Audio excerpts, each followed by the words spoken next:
ഹരേ കൃഷ്ണ. ഭക്തജനങ്ങളെ, ഐതിഹ്യ പെരുമ കൊണ്ട് പ്രസിദ്ധമായ മുഖത്തല ശ്രീ മുരഹരി ക്ഷേത്രത്തിലെ 60ാമത് പുനഃപ്രതിഷ്ഠാ വാർഷികത്തോടനുബന്ധിച്ച് 2026 ജൂലൈ 12, 13, 14 തീയതികളിൽ കൊല്ലൂർ അത്തിയറമഠം ശ്രീ കെ നാരായണരു അവர்களுടെ മുഖ്യ കാർമ്മികത്വത്തിൽ ഭക്തി നിർഭരമായി ദ്രവ്യകലശം നടത്തുവാൻ തീരുമാനിച്ചിരിക്കുന്ന വിവരം എല്ലാ ഭക്തജനങ്ങളെയും അറിയിച്ചുകൊള്ളുന്നു. 3 ദിവസങ്ങളിലായി ഭഗവാന്റെ ചൈതന്യ വർധനവിനായി നടത്തപ്പെടുന്ന അതിവിശിഷ്ടമായ ചടങ്ങാണ് ദ്രവ്യകലശ പൂജ.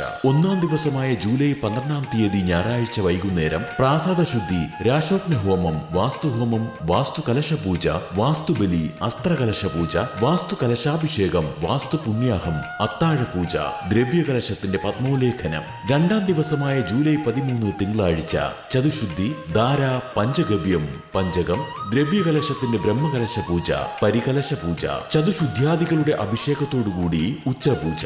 വൈകുന്നേരം അധിവാസ ഹോമം, കലശാധിവാസം. 3ാം ദിവസമായ ജൂലൈ 14 ചൊവ്വാഴ്ച രാവിലെ അധിവാസം വിടർത്തി പൂജ, പരികലശാഭിഷേകം, മരപ്പാണി, ബ്രഹ്മകലശാഭിഷേകത്തോടുകൂടി ഉച്ചപൂജ, അവസ്രാവ പ്രോക്ഷണം, ശ്രീഭൂതബലി. ഉച്ചയ്ക്ക് 11 മണി മുതൽ ക്ഷേത്രത്തിൽ അന്നദാനം. 4322 നമ്പർ NSS കരയോഗത്തിന്റെ വകയായി കണ്ണനല്ലൂർ ശ്രീ ധർമ്മശാസ്ത്ര ക്ഷേത്രത്തിൽ നിന്നും ജൂലൈ 14-ാം തീയതി വൈകിട്ട് 5 മണിക്ക് ചമയവിളക്കിന്റെയും ഗജവീരന്മാരുടെയും നിശ്ചല ദൃശ്യത്തിന്റെയും അകമ്പടിയോടെ വർണ്ണാഭമായ താലപ്പൊലി ഘോഷയാത്ര ആരംഭിച്ച് വൈകിട്ട് 6 മണിക്ക് ക്ഷേത്രസന്നിധിയിൽ എത്തിച്ചേരുന്നു.